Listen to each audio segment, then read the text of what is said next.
Hello and welcome you all to let's crack it the Vishay Gupta. तो guys video को पूरा देखिए, एंड तक वीडियो को देखिएगा। इसमें सब चीज़ें बताई गई हैं, बहुत अच्छे से आपको समझाया गया है, तो आप इसको पूरा अंत तक जरूर देखिएगा। जो भी आपको डाउट आता है, कोई इसमें अगर सजेशन है, फीडबैक है, तो उसको कमेंट सेक्शन में कमेंट करके जरूर बताइएगा। चैनल को सब्सक्राइब जरूर कर दीजिएगा अगर आपने चैनल को सब्सक्राइब नहीं किया है यूट्यूब पे। और टेलीग्राम का लिंक आपको वीडियो के डिस्क्रिप्शन में मिल जाएगा, तो टेलीग्राम को जरूर ज्वाइन करिए। फ्री टेलीग्राम चैनल है, उसको ज्वाइन करना बहुत ज़रूरी है। सारे अपडेट्स वहीं पे आते हैं, सब चीज़ें वहीं पे मिलती हैं, तो उसको ज्वाइन करना बहुत बहुत ज़्यादा ज़रूरी है। कोई भी डाउट है, कोई भी फीडबैक है, तो उसको कमेंट सेक्शन में कमेंट करके जरूर बताइएगा। लेट्स क्रैक इट का ये चैनल जो यूट्यूब पे है, उसको जरूर से जरूर सब्सक्राइब कर लीजिए। यहाँ से सब्सक्राइब का बटन दबा दीजिएगा और यहाँ से सब्सक्रिप्शन के बाद ऑल का बटन भी दबा दीजिएगा, जिससे कि सभी नोटिफिकेशंस आपको रेगुलर बेसिस पे मिलते रहें।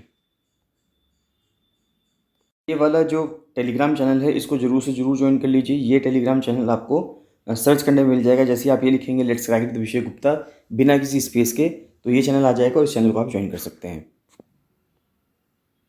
Welcome you all to let's crack it the Vishay Gupta. तो गाइस, स्वागत है आपका एनसीईआरटी ज्योग्राफी में।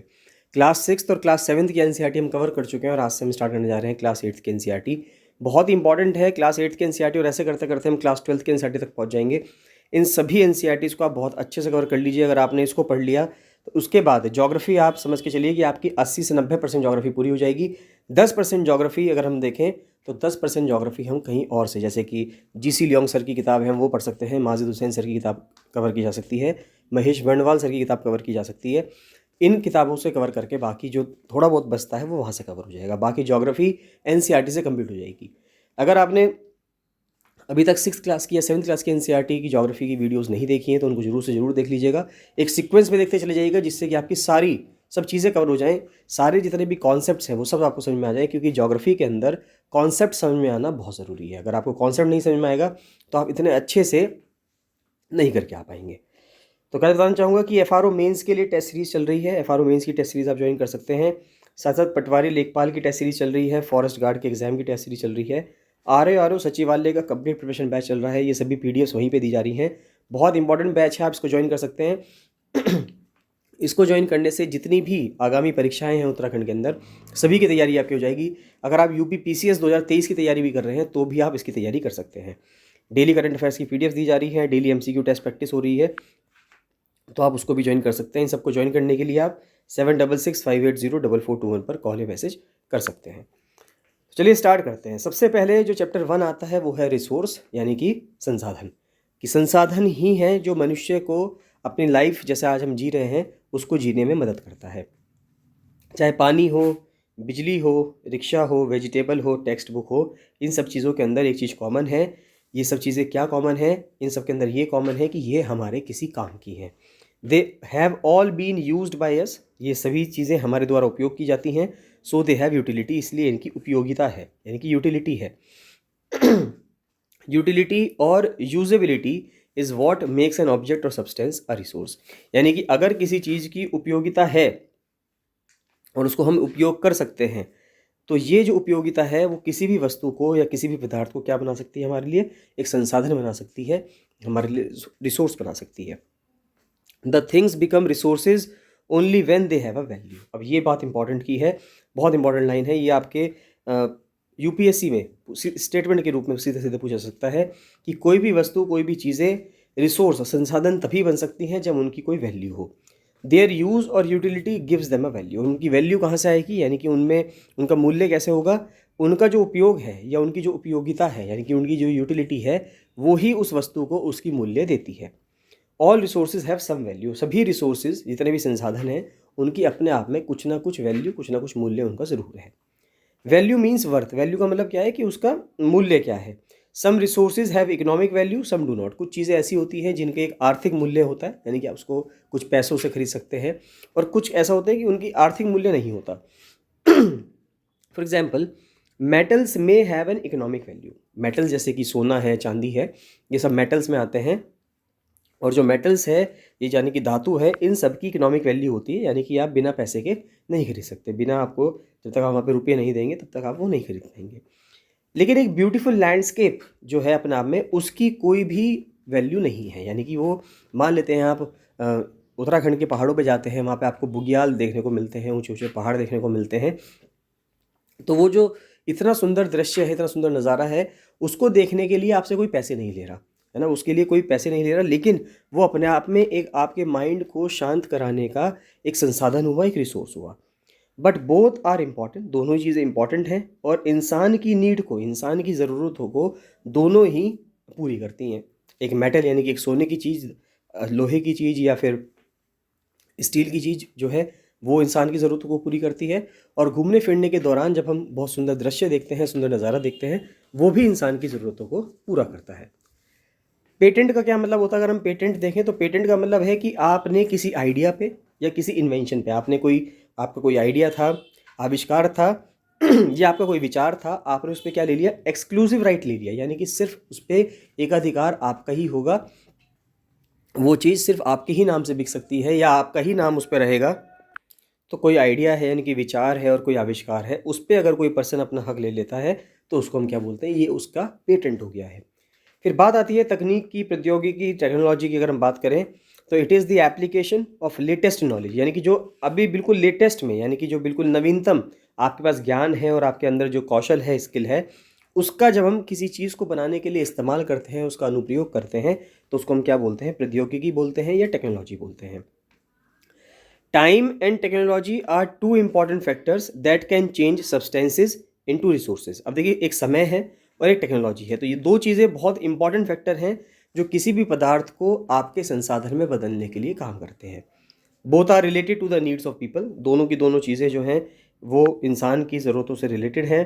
People themselves are the most important resource, ये भी बहुत इंपॉर्टेंट चीज़ है कि जो इंसान है, जो लोग हैं, वो भी खुद अपने आप में एक संसाधन है। यानी कि अगर आप पढ़ रहे हैं तो जिन्होंने वो किताबें लिखी हैं, वो इंसानों के द्वारा किताबें लिखी गई हैं, तो वो भी अपने आप में एक संसाधन हुई, क्योंकि उसको इंसानों ने लिखा है।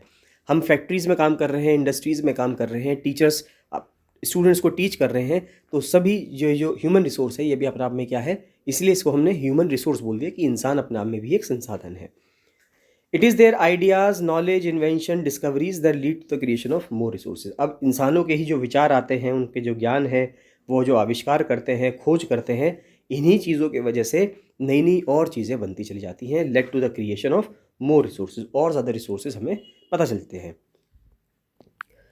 टाइप्स ऑफ रिसोर्सेज की अगर हम बात करें तो resources are generally classified into natural, human made and human. अब देखिए, संसाधन कैसे हो सकते हैं? संसाधनों के अगर हम प्रकार देखें तो संसाधन या तो प्राकृतिक हो सकते हैं जो कि नेचुरल हैं, ह्यूमन मेड हो सकते हैं जिनको इंसान ने बनाया है, और इंसान भी अपने आप में एक रिसोर्स है। तो नेचुरल रिसोर्सेज देखते हैं सबसे पहले, जो प्रकृति ने हमें दिए हैं। Resources that are drawn from nature and used without much modification are called natural resources. वो संसाधन जो सीधे सीधे प्रकृति से हमें मिलते हैं और बिना किसी मॉडिफाई करे, यानी कि बिना किसी आप उसको बहुत ज़्यादा चेंज किए बिना सीधे अगर हम उसका इस्तेमाल करते हैं, तो उसको हम क्या बोलते हैं? नेचुरल रिसोर्सेज बोलते हैं, प्राकृतिक संसाधन बोलते हैं। Natural resources can be broadly categorised into renewable and non renewable resources. तो जो नेचुरल रिसोर्सेज हैं, यानी कि प्राकृतिक संसाधन हैं, उनको हम रिन्यूएबल भी बोल सकते हैं, जो नवीकरणीय हैं, यानी कि जो रिन्यू हो सकते हैं, और नॉन रिन्यूएबल हैं, यानी कि वो गैर नवीकरणीय हैं, उनको आप रिन्यू नहीं कर सकते। Renewable resources are those which get renewed और रिप्लेनिश्ड क्विकली। रिन्यूएबल रिसोर्सेज वो रिसोर्सेज होते हैं, वो संसाधन होते हैं जिनको हम बहुत जल्द से तकनीकीकृत, अगर हम देखें तो उसको नवीनीकृत करा जा सकता है, यानी कि दोबारा से वो नए हो सकते हैं, अगर ख़त्म हो गए हैं तो दोबारा आ जाएंगे, रिप्लेनिश हो जाएंगे। सम ऑफ दीज आर अनलिमिटेड, कुछ तो ऐसी चीज़ें हैं जो अनलिमिटेड हैं, जिस तरह की हवा है, पानी है, इसको माना जाता है कि ये चीज़ें अनलिमिटेड हैं, and are not affected by human activity, और इंसान की एक्टिविटी से ये अफेक्टेड नहीं है। जैसे कि सूरज की रोशनी अगर हम कहें, पानी कहें, ये सब चीज़ जो एनर्जी है, यानी कि सोलर एनर्जी, विंड एनर्जी और हवा की जो ताकत है, ये सब कैसी हैं? ये सब अथाह हैं, इनकी कोई सीमा नहीं है, अनलिमिटेड अमाउंट में ये धरती पर अवेलेबल है। But careless use of certain renewable resources, जैसे कि पानी, मिट्टी, जंगल, कैन अफेक्ट देयर स्टॉक। अब ये बात इंपॉर्टेंट है, अभी तक पानी को, मिट्टी को और जंगलों को भी रिन्यूएबल रिसोर्स का माना जाता था, क्योंकि ये भी अपने आप में, पेड़ गिरते थे और कुछ टाइम बाद नए पेड़ उग जाते थे, या पानी आता था, पानी थोड़ा गंदा होता था, वापस पानी साफ हो जाता था, तो ये एक निरंतर प्रक्रिया चल रही थी। लेकिन इंसान का जब दखलंदाजी ज़्यादा हुई, इस वजह से कुछ जो रिन्यूएबल रिसोर्स हैं वो भी, उनकी मात्रा भी इतनी कम हो जा रही है कि हम अब ये डर है कि वो रिन्यूएबल ना रह के, यानी कि जो नवीकरणीय सोर्स में वो रहा करते थे, अब वो नवीकरणीय के अंदर नहीं रह पाएंगे। जैसे कि अगर हम पानी की बात करें, मिट्टी की बात करें या जंगल की बात करें। Water seems to be an unlimited renewable resource. पानी को अगर हम देखें तो ये अपने आप में क्या है, एक अनलिमिटेड है, यानी कि कोई मात्रा नहीं है इसकी, कोई क्वांटिटी नहीं है अगर हम देखें। और रिन्यूएबल रिसोर्स है, यानी कि समुद्र से पानी बारिश के रूप में ताज़ा पानी निकल के आता है, उसके बाद फिर वापस समुद्र में चला जाता है, तो एक निरंतर प्रक्रिया चलती रहती है। But shortage and drying up of natural water resources is a major problem in many parts of the world today. लेकिन आज के टाइम पे अगर हम देखें तो जो कमी हो रही है पानी की, शॉर्टेज हो रही है, चीज़ें सूख रही हैं, ड्राइंग अप हो रही है नेचुरल वाटर सोर्सेज की, तो इसको देखा जाए तो ये एक बहुत ही बड़ी मेजर प्रॉब्लम है आज के टाइम में दुनिया के कई सारे हिस्सों में।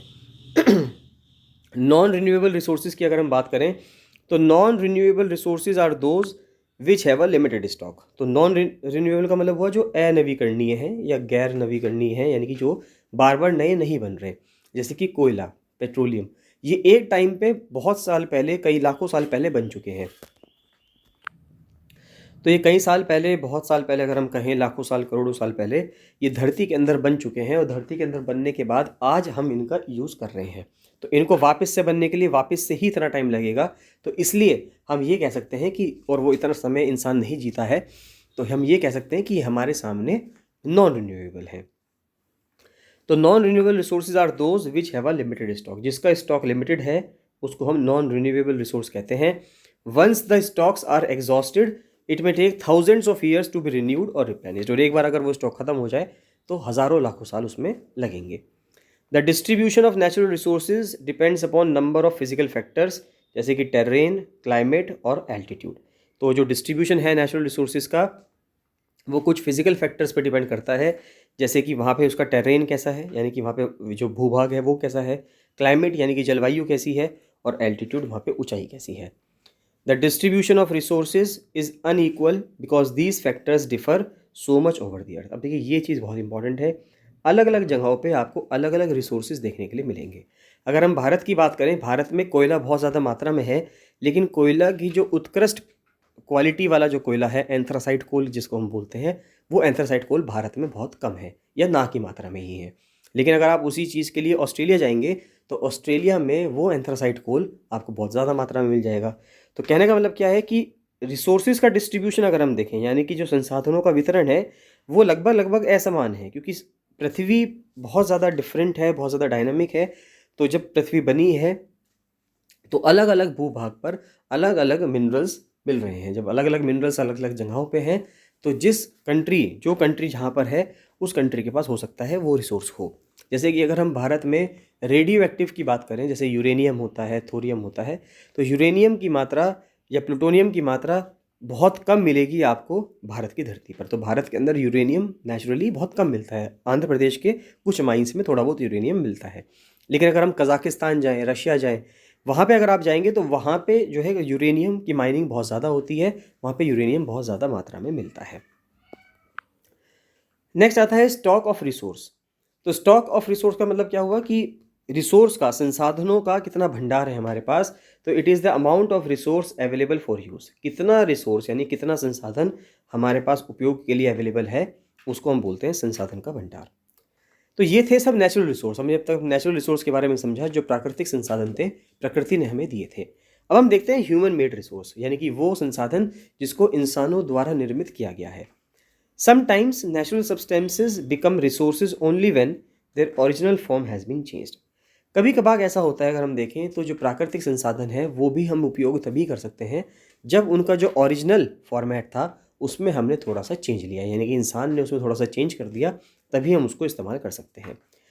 जैसे कि अगर हम धरती से देखें तो धरती से सीधा लोहा जो आज हम इस्तेमाल करते हैं वो नहीं निकलता, लेकिन लौह अयस्क निकलता है, आयरन ओर निकलता है जिसके अंदर आयरन होता है, यानी कि मिट्टी निकलती है, उस मिट्टी में आयरन होता है। तो iron ore was not a resource. Iron ore सीधे सीधे अपने आप में लोगों के लिए रिसोर्स नहीं है, संसाधन नहीं है। लेकिन जब उसकी प्रोसेसिंग की जाती है फैक्ट्रीज के अंदर, स्मेल्टिंग की जाती है, अलग अलग प्रोसेस से उसको गुजारा जाता है, जब वो अलग अलग चीज़ों के थ्रू गुजरता है उसके बाद वो लोहा बनता है। और लोहा जब मिल जाता है तो लोहा मिलने के बाद उसको हम अलग अलग आकार में ढाल सकते हैं, जिस भी आकार की हमें रिक्वायरमेंट होती है। Iron ore was not a resource until people learn to extract iron from it, यानी कि आयरन ओर अपने आप में, यानी कि लौह अयस्क अपने आप में तब तक संसाधन नहीं बन सका था जब तक लोगों ने उसको कैसे इस्तेमाल करना है ये जाना नहीं था, यानी ये सीखा नहीं था। People use natural resources to make buildings. अब देखिए लोग नेचुरल रिसोर्सेज, प्राकृतिक संसाधन किस किस चीज़ के लिए इस्तेमाल करते हैं अगर हम देखें, बिल्डिंग्स बनाने के लिए, पुल बनाने के लिए, सड़कें बनाने के लिए, कुछ मशीन बनाने के लिए, गाड़ियाँ बनाने के लिए, जिनको हम ह्यूमन मेड रिसोर्स कहते हैं। अब पुल हो या फिर सड़कें हो या मशीनरी हो, ये प्रकृति ने नहीं बनाई, ये इंसान बनाता है। Technology is also a human made resource. तकनीक, प्रौद्योगिकी अपने आप में खुद एक ह्यूमन मेड रिसोर्स है। इंसान ही इसको अलग अलग टेक्नोलॉजीज़ को बनाता है और उसको फिर हम अलग अलग तरीके से इस्तेमाल करते हैं। नेक्स्ट आता है ह्यूमन रिसोर्स। तो ह्यूमन रिसोर्स यानी कि मानव संसाधन से हम नेक्स्ट वीडियो में कवर करेंगे गाइज। बहुत इंपॉर्टेंट सीरीज़ है, 8th क्लास की एनसीईआरटी शुरू हो गई है, तो अब इसको जल्दी से कुछ और वीडियोस में ख़त्म कर दिया जाएगा। उसके बाद फिर क्लास 9th की आएगी, 10th की, 11th की, 12th की, ऐसे करके आपकी सारी एनसीईआरटी कवर हो जाएंगी। ज्योग्राफी की, फिर उसी प्रकार से फिर हिस्ट्री की होगी, साइंस की होगी, पॉलिटिक्स की होगी, सभी चीज़ों की कवर कर दी जाएगी। आपका कोई भी डाउट आता है, कोई भी आपका फीडबैक है, कोई भी आपका सेशन है, तो कमेंट सेक्शन में कमेंट जरूर कीजिएगा। वीडियो कैसी लग रही है आपको जरूर बताइएगा। कोई ऐसा टॉपिक है जो जिसके ऊपर आपको कंटेंट बनवाना है तो उसको आप कमेंट सेक्शन में कमेंट करके जरूर बताइए। कोई ऐसा टॉपिक जो आपको नहीं आता है, जो समझ में नहीं आ रहा है, जिसके ऊपर वीडियो बनाई जा सकती है। चलिए बाकी मिलते हैं नेक्स्ट वीडियो में। So thank you and bye bye.